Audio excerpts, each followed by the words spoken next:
Shalom, shalom, que le Seigneur te bénisse. Je suis très content de te retrouver ce matin. Amen. Voilà, à l'occasion de notre culte de célébration.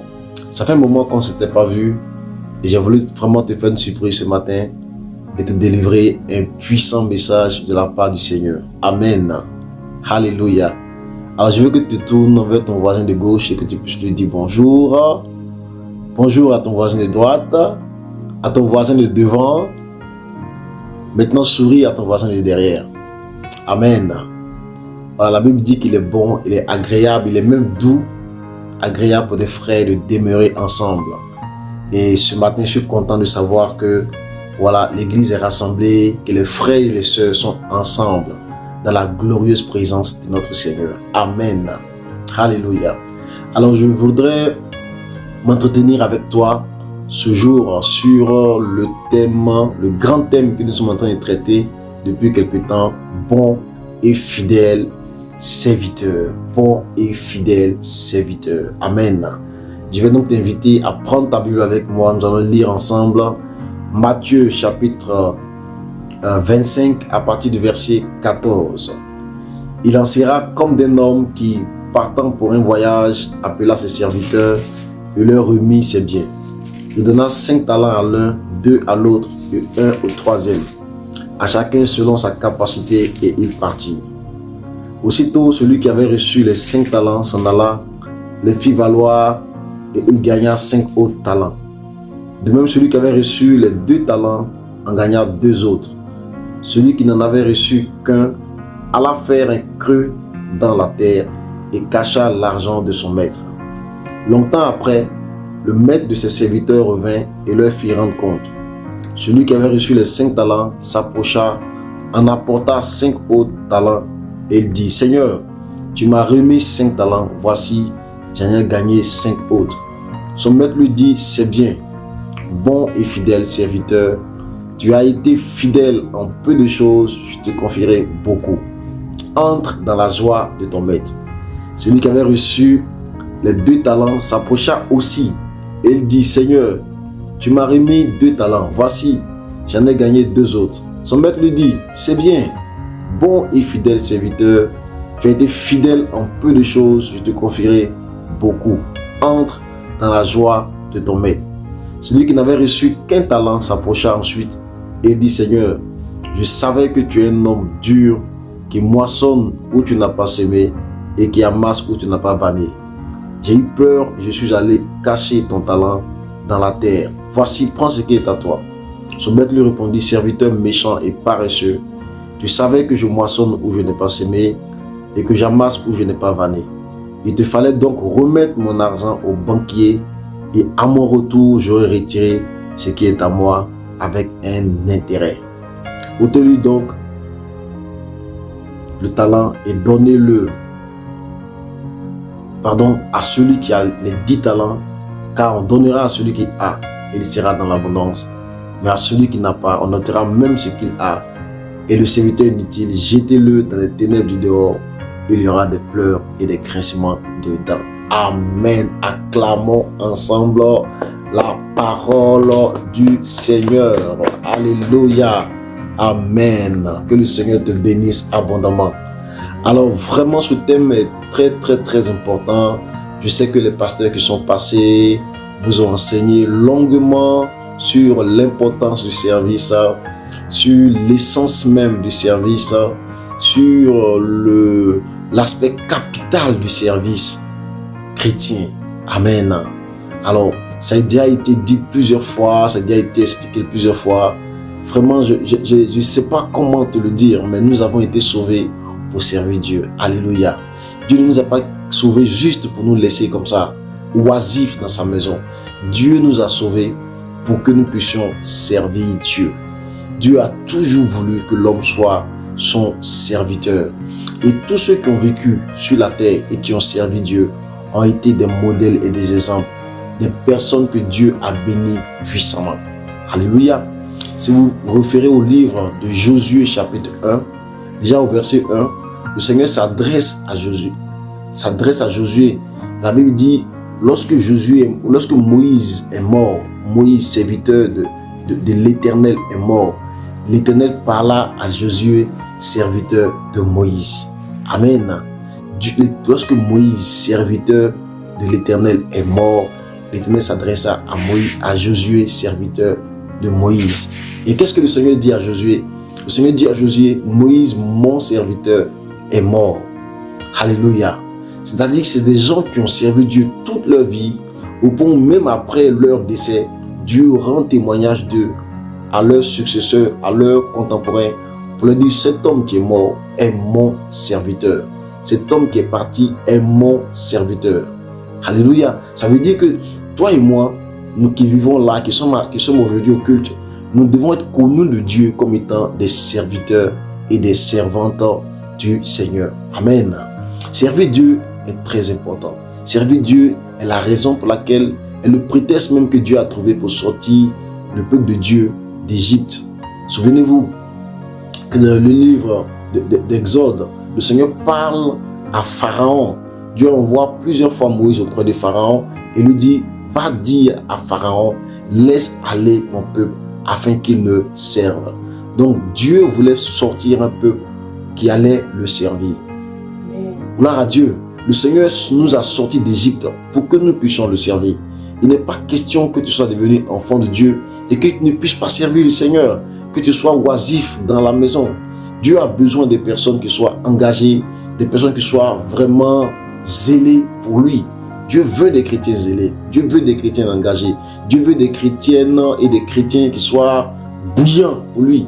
Il dit dans le livre d'Apocalypse, il dit, puisque tu n'es ni chaud ni froid, je te vomirai de ma bouche. Dieu veut des hommes et des femmes bouillants, engagés, déterminés, qui déploient leur zèle et toute leur énergie pour le royaume de Dieu. Alléluia. Amen. Amen, amen, amen. Amen. Gloire à Dieu. Amen. On n'a pas bien répondu amen. Amen. Alléluia.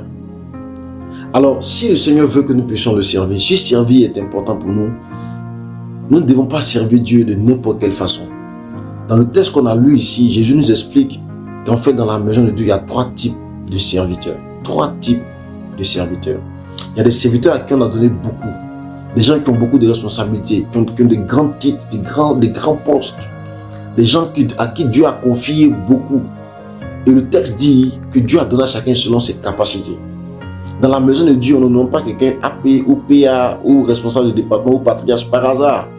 Le Seigneur connaît ses capacités. Il sait qu'il peut gérer beaucoup. Il sait qu'il peut faire plus. Alors le Seigneur lui confie beaucoup. Et de cet homme aussi, le Seigneur attend beaucoup. Alléluia. Celui à qui on a donné peu, on va lui demander peu. Celui à qui on a donné beaucoup, on va lui demander beaucoup. Chacun de nous est appelé à rendre compte pour ce que le Seigneur lui a confié. Donc il y a les serviteurs à qui le Seigneur a confié beaucoup et d'autres le Seigneur attend beaucoup aussi. Ça c'est le premier type de serviteur. Et ils ont des grands postes, ils sont pasteurs, PA, AP, c'est bien, gloire à Dieu. Et le deuxième type de serviteur, c'est des gens à qui on a donné aussi quand même quelque chose d'appréciable. Donc ils sont là, ils ne sont pas peut-être pasteurs, ils ne sont pas AP, mais on leur a confié une chose à faire et la Bible dit ceux-là aussi, ils le font avec zèle, ils le font bien, ils produisent des résultats. Mais il y a un troisième type de serviteurs dans la maison de Dieu qui sont là, des gens qui ont enterré leur talent, qui sont cachés dans la foule, qui ont enterré leur connaissance, qui ont enterré leur capacité, qui ont enterré leur zèle dans l'église. Ils sont là, ils sont appelés enfants de Dieu, ils sont appelés boss, ils sont appelés vases d'honneur, mais ils ne servent pas le Seigneur. Alors, à ce stade-là, je veux que tu te tournes vers ton voisin pour lui poser la question. Que fais-tu ici à l'église? Que fais-tu ici? Tu appartiens à quel département? Qu'est-ce que tu fais au juste dans cette église? Qu'est-ce que tu fais au juste? Alléluia. Es-tu la première catégorie? Es-tu de la deuxième catégorie? Ou bien es-tu de ceux qui sont carrément allés enterrer leur talent? D'autres ont enterré leur talent dans le travail. Ils déploient toute leur force dans le travail. Mais quand il s'agit de servir Dieu, ils sont fatigués. Quand il s'agit de servir Dieu, ils n'ont pas le temps. Quand il s'agit de servir Dieu, ils sont occupés. Certains ont enterré leur talent dans le mariage. On a connu des sœurs qui étaient zélées, engagées. Mais depuis qu'elles se sont mariées, elles n'ont plus le temps pour Dieu. Certains ont enterré leur talent dans le business, à chercher l'argent, à faire les affaires. Dans quoi as-tu enterré ton talent? Ce matin, je m'adresse à toi. Il faut que tu ailles déterrer ton talent. Parce que le temps est venu où bientôt tu vas rendre compte. Amen. Alléluia. Dieu qualifie les deux premiers de bons et fidèles serviteurs. Il qualifie le troisième serviteur de serviteur méchant et paresseux. Dieu estime que c'est méchant de ta part de ne pas le servir. Dieu estime que c'est méchant de ne pas nous faire profiter de tes capacités, de tes connaissances, de tes réseaux, de tes aptitudes. Tu estimes, tu sais chanter et tu ne chantes pas. Tu estimes que tu es méchant. Tu sais jouer, tu ne joues pas, Dieu sait que tu es méchant. Dieu t'a béni financièrement, mais tu ne sèmes pas dans la maison de Dieu. Dieu dit que tu es méchant. Tu sais bien parler, mais jamais tu ne viens à la direction. Jamais tu ne viens être MC aux cérémonies. Dieu estime que tu es méchant. Alléluia. C'est pourquoi je suis venu aujourd'hui. Je suis venu te parler. Pour que toi et moi, nous devenions de bons et de fidèles serviteurs de Dieu. Amen. Donne un bon amen ce matin. Amen. Que tu sois un bon et un fidèle serviteur de Dieu. Alléluia. Alors depuis que ce thème a commencé, on a expliqué qu'il y avait environ 12 caractéristiques du bon serviteur de Dieu. 12 caractéristiques du bon serviteur de Dieu. Dis avec moi 12. 12. Amen. Vous savez qu'en Israël, il y a 12 tribus. Comme si à chaque tribu, le Seigneur demande d'être bon et fidèle serviteur. On a dit que la première caractéristique des bons serviteurs, ce sont les personnes qui acceptent l'autorité. Donc les personnes qui acceptent la notion de chef, la notion de maître établie sur eux. Plusieurs sont venus dans nos églises, ils n'arrivent pas à servir parce qu'ils n'aiment pas être commandés. Ils n'aiment pas l'ordre, ils n'aiment pas les instructions, ils n'aiment pas les directives. Ils aiment commander, ils aiment diriger, mais ils n'aiment pas recevoir les directives. Ils n'aiment pas qu'on les commande. Ils estiment que c'est eux qui auraient dû être nommés. C'est eux qui auraient dû être chefs. Ils ne veulent pas. Et à cause de ça, ils ont du mal à perdurer dans les départements. Tous ceux qui ont du mal avec l'autorité finissent par être éjectés de l'environnement dans lequel ils sont. Même au travail, si tu ne te soumets pas au chef, tu vas finir par perdre ton boulot. Dieu demande à la femme d'être soumise à son mari. Une femme qui n'est pas soumise à son mari finit par perdre son foyer. Chaque fois que tu contestes l'autorité du chef, tu es en train de contester l'autorité divine. Tu te mets en danger. Tu as beau être chrétien, tu as beau être zélé, mais si tu as un problème de caractère, de soumission à l'autorité, tu ne pourras pas perdurer dans le service. Quelqu'un entend ma voix ce matin. Je vais encourager quelqu'un à soumettre son cœur, à prier pour être humble, pour être quelqu'un de soumis.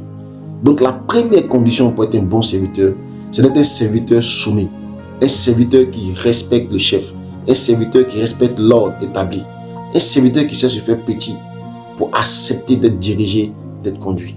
Alléluia. Amen. La deuxième condition qui a été annoncée par les pasteurs et les serviteurs qui sont passés, c'est d'être un serviteur qui sait travailler même en l'absence de son maître. Alléluia. Amen. Bien aimé, malheureusement, les rapports qu'on me fait de certains frères, de certaines sœurs de Arbre de Vie ne sont pas bons. Parce que depuis que je suis parti en voyage, malheureusement, plusieurs n'arrivent pas à servir. Parce que leur pasteur n'est pas là. Leur zèle a baissé. Leur amour a baissé. Leur engagement a baissé. Leur présence au culte a baissé. Donc le bon serviteur, là, c'est le serviteur qui est capable de servir même quand son maître n'est pas là. Qui sert même encore mieux quand son maître n'est pas là. Vérité. Alléluia. Imagine dans ta maison, ton personnel de ménage, lorsque tu es absent, c'est là que tu vois la bonne nounou pour tes enfants. C'est pas quand tu es présent. C'est quand tu n'es pas là. Aujourd'hui, certaines personnes sont obligées d'installer des caméras à leur domicile. Parce que quand ils ne sont pas là, les enfants ne mangent pas, les enfants sont maltraités. Des fois même, monsieur même est géré comme si la nounou était madame. Et les gens servent mal quand le chef n'est pas là. Mais le bon serviteur, il sert encore plus. Il déploie son énergie quand le chef n'est pas là. Si tu n'es pas capable de servir en l'absence de ton maître, tu n'es pas encore monté au stade de bon serviteur. Alléluia. Amen.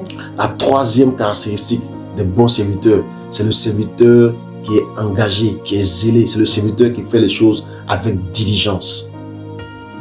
Personnellement, j'ai horreur des serviteurs, des responsables qui traînent sur les choses. Dieu veut que nous puissions faire les choses correctement et vite. Dans le texte qu'on a lu, vous voyez le premier serviteur, dès que le maître est parti, il avait dit aussitôt il se leva, il alla faire valoir son talent. Aussitôt. Dis à ton voisin aussitôt.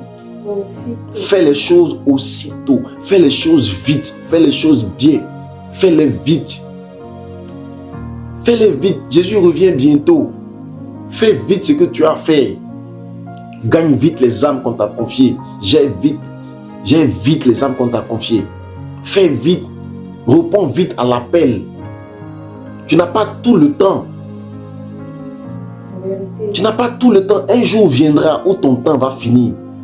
Un jour viendra. Fais les choses aussitôt. Aussitôt. Quand Dieu te demande de faire un jeûne, fais-le aussitôt.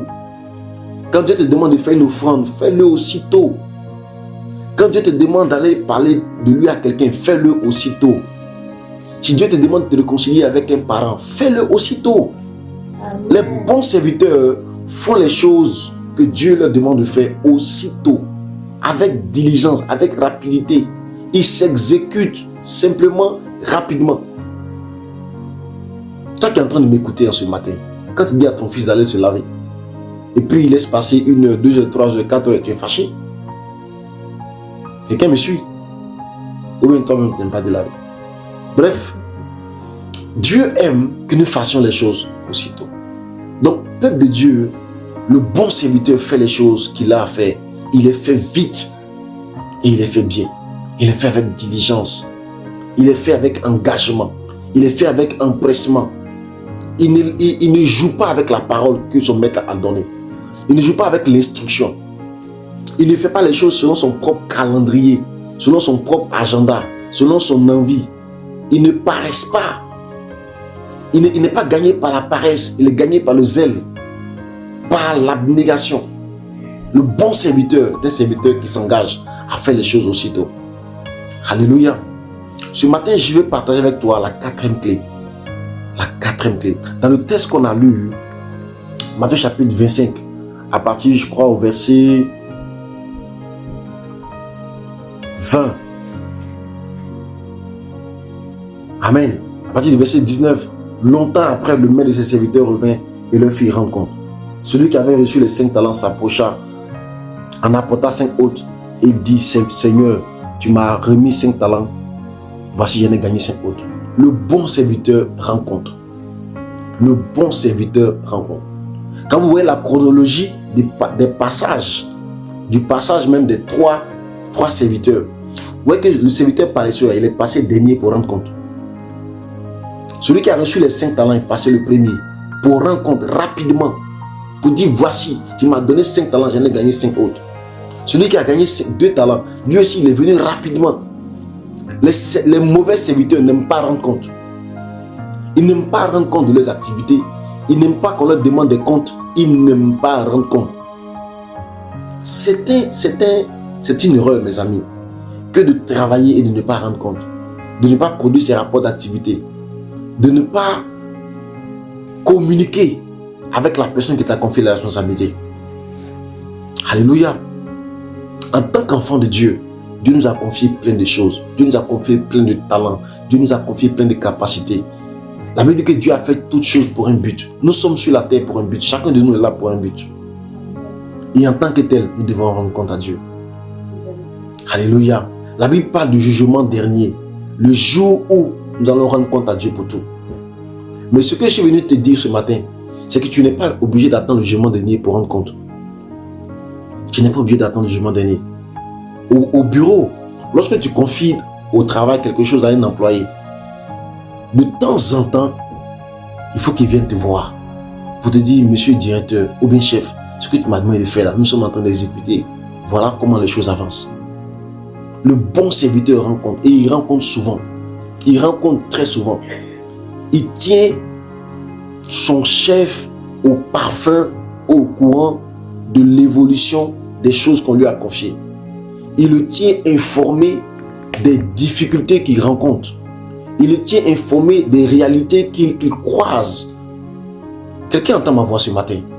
Dieu dit, il aimerait que toi aussi, tu puisses venir le rencontrer régulièrement. Il t'a envoyé sur la terre pour une mission. Il t'a envoyé sur la terre pour une mission. Tu es sur la terre pour une mission. De temps en temps, viens lui rendre compte de comment ça va. Seigneur, voici ma vie. Je suis à telle étape. Voici mes joies, voici mes peines, voici mes tristesses, voici mes défis, voici mes réalités.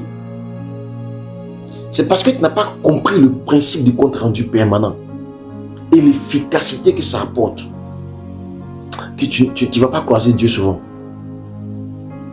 Alléluia. Amen. Ah, tu ne réponds pas bien ce matin. Amen. Isaïe chapitre 42, à partir du verset 1. Quelqu'un peut prendre ça avec moi, s'il vous plaît. Isaïe 42, à partir du verset 1. Gloire à Dieu, gloire à Dieu, gloire à Dieu, gloire à Dieu. Amen. Est-ce que tu es là ce matin? Isaïe 42, à partir du verset 1. Est-ce que tu as trouvé dans ta Bible? La Bible dit, voici mon serviteur que je soutiendrai, mon élu en qui mon âme prend plaisir. J'ai mis mon esprit sur lui. Il annoncera la justice aux nations. Il ne criera point, il ne lèvera pas la voix, et il ne la fera point entendre dans les rues. Il ne brisera point le roseau cassé, et il n'éteindra point la mèche qui brûle encore. Il annoncera la justice selon la vérité, et il ne se découragera point, et ne se relâchera point, jusqu'à ce qu'il ait établi la justice sur la terre, et que les îles espèrent en sa loi. Il y a un type de personnes sur la terre que Dieu soutient, ce sont les serviteurs. Amen. Dieu soutient ses serviteurs. Mon ami, Dieu soutient son œuvre. Toute personne qui se met à servir Dieu reçoit le soutien du ciel. Mais ce n'est pas tous les serviteurs que Dieu soutient, c'est les bons et fidèles serviteurs. Les bons et les fidèles là, le ciel les soutient. Et le bon serviteur, c'est celui qui rencontre. C'est celui qui vient régulièrement présenter l'évolution des choses, qui vient régulièrement communiquer ou communier avec Dieu, qui vient régulièrement prendre des conseils, des avis, des directives, des orientations par rapport à la tâche qu'on lui a confiée, qui vient expliquer les défis qu'il rencontre. Ce n'est pas celui qui attend chaque fois qu'on l'appelle pour dire mais le travail à quel niveau, le rapport à quel niveau, l'activité à quel niveau. Lui-même de façon spontanée, il a cette habitude-là de rendre compte. Dieu dit, il t'a envoyé sur la terre pour un but. Et il veut que toi-même, tu puisses venir le rencontrer de temps en temps. Directement de temps en temps. De temps en temps. Pour lui rendre compte. Régulièrement. Pour lui rendre compte de ta vie.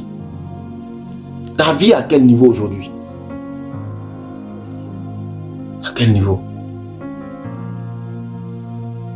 Es-tu arrivé au niveau où tu dois te marier? Es-tu arrivé au niveau où tu veux passer un concours? Où tu veux travailler? À quel niveau es-tu? Je t'en prie, Yachi, va faire un point avec Dieu. Le texte qu'on a lui dit, voici mon serviteur que je soutiendrai. Le Seigneur est prêt à te soutenir dans tout.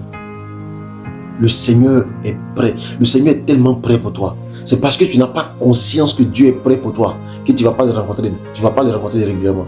Dieu est trop prêt pour toi. Les défis que tu vis là, tu n'es pas obligé de les traverser seul. Tu n'es pas obligé de les affronter seul. Dieu peut être un partenaire pour toi formidable. Il dit, voici mon serviteur que je soutiendrai. Le ciel est prêt à te soutenir dans tout. Le ciel, même le péché dans lequel tu es. Ou depuis tu es en train de lutter, te débattre, tu n'arrives pas à t'en sortir là. Tu n'as pas idée à quel point le Seigneur est prêt à te faire grâce. Il est prêt à te sortir de là. Mais tu ne vas pas le voir. Tu ne lui en parles pas. Tu ne lui en parles pas. Et de loin, le Seigneur te regarde.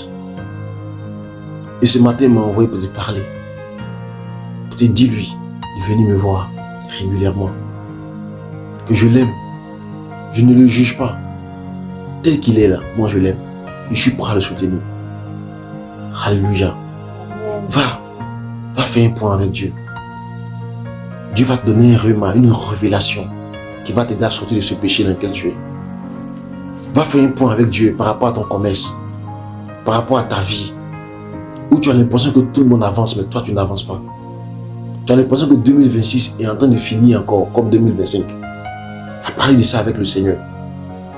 Prends du temps seul à seul avec Dieu. Écoute, la Bible dit, au jour du bonheur, réjouis-toi, mais au jour du malheur, assieds-toi, puis réfléchis. À un moment donné de sa vie, il faut s'éloigner de ses amis, de bruit, pour aller passer du temps seul à seul avec Dieu, pour faire un point avec lui, pour faire un bilan avec lui, pour faire un bilan à mi-parcours avec lui. Même la relation dans laquelle tu es, qui est devenue benzin comme ça sur toi. Faut aller faire un point avec Dieu. Va faire un bilan avec Dieu. Est-ce que quelqu'un entend ma voix aujourd'hui? Je suis venu te parler aujourd'hui, mon frère et ma soeur. Tu n'es pas obligé de continuer comme ça. Fais du Seigneur un partenaire de vie.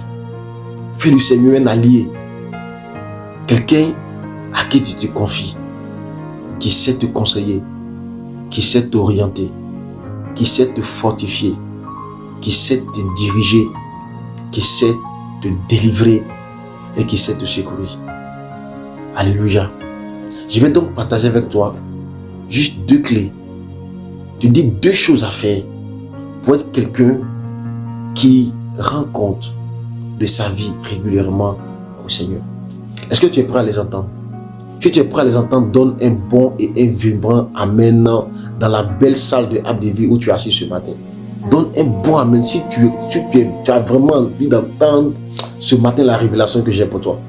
Amen. Tu n'as pas bien répondu. Amen. Alléluia. Alors la première chose à faire pour rendre compte à Dieu de sa vie régulièrement, c'est d'être quelqu'un qui parle de tout avec Dieu. Parle de tout avec Dieu. De tout et de tout et de tout. Qu'il n'y ait pas de sujet tabou entre toi et le Seigneur. Qu'il n'y ait aucun sujet tabou entre toi et le Seigneur. Alléluia. Dans le livre de 2 Samuel, chapitre 5. 2 Samuel, chapitre 5. Est-ce que tu es là ce matin? Est-ce que tu me suis ce matin? Amen. Gloire à Dieu. Amen. À partir du verset 17, les Philistins apprirent qu'on avait oint David pour roi sur Israël et ils montaient tous à sa recherche. David en fut informé, descendu à la forteresse. Les Philistins arrivèrent et se répandirent dans la ville de Réphaïm. Verset 19. David consulta l'Éternel en disant: monterai-je contre les Philistins? Les livreras-tu entre mes mains? Et l'Éternel dit à David: monte, car je livrerai les Philistins entre tes mains. Sois quelqu'un qui parle de tout. Même quand tu as peur, il faut dire à Dieu: j'ai peur. Dis-lui: ah Seigneur, j'ai peur. Ah Seigneur, je ne me sens pas bien. Je me sens fatigué. Seigneur, l'argent est en train de finir à la maison. Je commence à être paniqué. Tu sens qu'il y a la panique dans mon cœur. Fortifie-moi. Ouvre une porte. Parle de tout. David consultait Dieu pour tout. Pour tout. Je connais un serviteur de Dieu qui consulte Dieu. Même pour aller recharger 500 francs son téléphone dans la cabine. Il va consulter Dieu. Est-ce que le Seigneur veut qu'il aille? Est-ce que c'est le bon moment? Est-ce que c'est utile? Nous vivons nos vies sans Dieu. C'est quand c'est gâté là, et puis on vient maintenant. Ah Seigneur, c'est gâté. Non, consulte Dieu. Avant de choisir une femme, consulte Dieu. Avant de dire oui à un homme, consulte Dieu. Quelqu'un entend ma voix? Avant d'aller passer un concours, consulte Dieu. Nos vies sont compliquées parce qu'on vit par mimétisme. On veut imiter les autres. On veut vivre la vie des autres. Comme ma copine est partie à Paris là, moi aussi il m'en va à Paris. Il fait mes papiers au Paris. 2026 là, c'est l'année de mon voyage. Je m'en vais à Paris. Est-ce que tu as consulté Dieu? Dieu t'a dit qu'il veut que tu ailles à Paris? Bien sûr. Tu es parti au Canada, parce que le pasteur est parti là-bas. Ah, j'ai vu les photos. Mon frère, il fait froid au Canada, hein? Est-ce que tu es sûr que tu peux tenir au Canada? Est-ce ton pays, est-ce ton territoire de faveur que le Canada? Il y a des gens ici qui dorment dans le froid, qui dorment dehors. Il y a des gens, il y a des Ivoiriens, il y a des Congolais, il y a des Camerounais qui dépriment ici. Ici, il y a des services spéciaux qui sont là pour soutenir psychologiquement les gens. Parce que les gens dépriment. L'Occident, ça rend dépressif. Mais arrête de vivre ta vie en voulant copier les gens. En voulant copier ce que tu vois à la télévision, sur les réseaux sociaux. Consulte l'Éternel. C'est pourquoi il t'a donné le Saint-Esprit. L'Esprit de Dieu qui nous a été donné, là, nous a été donné pour que nous puissions en permanence parler avec Dieu et le consulter pour tout. Parle de tout avec le Seigneur. Parle de tout avec le Seigneur. Quelqu'un entend ma voix ce matin. De tout. Si tu as été invité, même peut-être que tu n'es pas encore bien converti. Oh, tu n'imagines pas ce que tu rates. La communion avec le Saint-Esprit. Le Saint-Esprit est le cadeau que le Seigneur fait à ses enfants une fois qu'ils acceptent Jésus. Parce que Dieu veut entrer en communion avec eux. Dieu veut parler avec eux à tout moment, régulièrement, sur tous les sujets. Et le Saint-Esprit qui vient, il vient pas seulement sur nous. Avant de venir sur nous, il vient habiter en nous pour faire un avec nous. Pour que nous puissions parler avec lui. Pour que lui puisse parler avec nous. Consulte Dieu, parle avec Dieu. Je veux que tu développes cette habitude de parler avec Dieu. Je veux que tu puisses, que ça devienne un style de vie. Que ça devienne une habitude. Un jour, j'ai rencontré une femme dans une banque. Dès que je suis arrivé, je l'ai trouvée tellement belle. Et elle était tellement jolie. Quand je suis sorti de la banque, j'ai appelé mon épouse et dit, ma femme, j'ai rencontré une belle femme aujourd'hui. Mais curieusement, quand j'étais à l'intérieur de cette banque, malgré le beau sourire que la dame m'a adressé, j'ai vu qu'il y avait une grande tristesse en elle, dans son âme. Et je lui ai dit, madame, mais pourquoi vous êtes si triste? Et quand je lui ai dit ça, j'ai vu qu'elle a commencé à pleurer. Elle a pris des mouchoirs pour commencer à éponger ses larmes. À un moment donné, j'étais gêné parce qu'il y avait des caméras dans la banque. Je me suis dit, mais elle va s'attirer peut-être des ennuis de la part de ses patrons. Elle m'expliquait ses problèmes d'argent, ses problèmes dans son foyer. La dame m'a dit, mon mari, c'est un homme d'église. Nous-mêmes, on s'est mariés à l'église. Ma belle-mère est pasteur. Mais ça fait des années que mon mari ne travaille pas. Je suis la seule qui travaille. C'est pour moi un fardeau. Ça me fatigue, ça me puise financièrement, psychologiquement. On a fait des prières, on a tout fait. Mon mari ne travaille pas. Et je suis assis en face de la femme. Et j'ai comme une inspiration, une révélation. Et je lui dis, madame, entre ton mari et toi et le Seigneur, c'est qui est premier? Quand tu arrives à la maison, où tu retrouves ton mari et tes enfants, qu'est-ce que tu fais d'abord? Et quand j'arrive à la maison, je vais embrasser mes enfants, je vais rigoler tout le monde, je vais m'occuper d'eux. Il dit non, tu fais mal. Quand tu arrives à la maison, parle d'abord avec le Seigneur. Entre dans ta chambre, dis merci Seigneur parce que je suis rentré. Merci pour la journée, merci de m'avoir gardé. Merci pour le travail. Dis-lui comment s'est passé la journée au travail. Fais le point avec lui. Ensuite, sors pour parler à tes enfants, à ton époux et à gérer ta maison. Elle m'a dit, elle a compris. Je suis reparti un mois plus tard, dans cette même banque. J'ai retrouvé la même dame assise à la même place, mais cette fois-ci avec un sourire différent.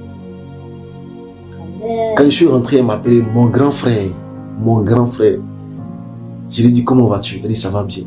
Elle dit, je vais te dire, quand tu es parti d'ici, mon mari a eu un boulot. Il avait une entreprise où chaque fois on le prenait en stage, on le laissait, On le prenait en stage, on le laissait. Mais cette fois-ci, les choses ont changé. Un jour, il était dans un stage qui allait se terminer et le directeur l'a convoqué. Il pensait que c'était pour lui dire, bon, écoutez, vraiment, on va vous laisser encore. On lui dit non, ça fait des mois que vous venez faire un stage ici, vous venez au pâté. On a remarqué que vous êtes un très très très bon travailleur. Donc on a ouvert une nouvelle succursale, donc une nouvelle branche.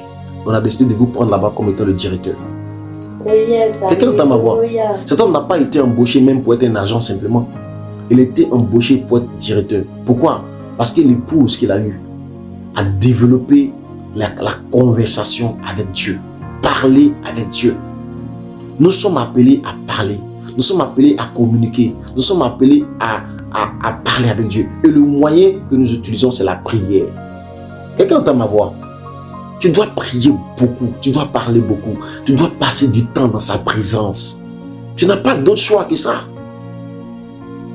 Un bon serviteur de Dieu prie beaucoup. Amen. Un bon serviteur de Dieu passe du temps devant la face de Dieu. Jésus priait beaucoup, des fois des nuits entières avant de choisir ses apôtres. La Bible dit qu'il a passé toute une nuit à prier jusqu'au matin. Toi, avant de choisir ton conjoint, tu ne pries pas. Avant de choisir tes partenaires d'affaires, tu ne pries pas. Avant de choisir un projet, tu ne pries pas. C'est pourquoi tu connais tous ces échecs. C'est pourquoi tu connais tous ces revers. Que les années passent, que ta vie n'avance pas. Que tu connais tout ce retard.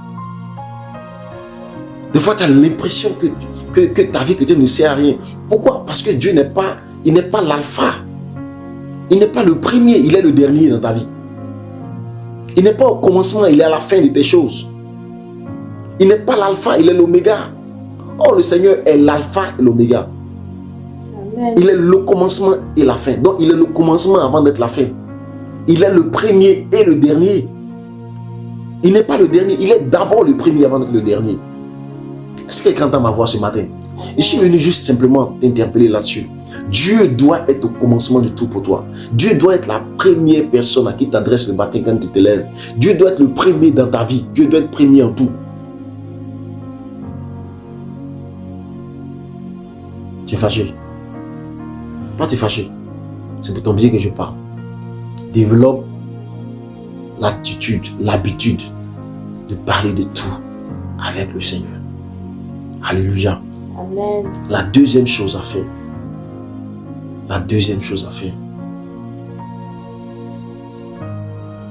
C'est de prier sans cesse.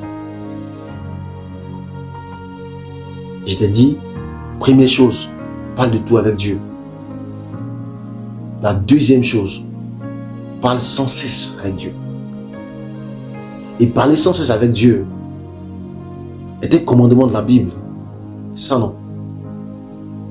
1 Thessaloniciens chapitre 5, verset 17. Priez sans cesse. Prier sans cesse, c'est prier sans vous arrêter de prier. Maintenant, tu conviens avec moi que personne ne peut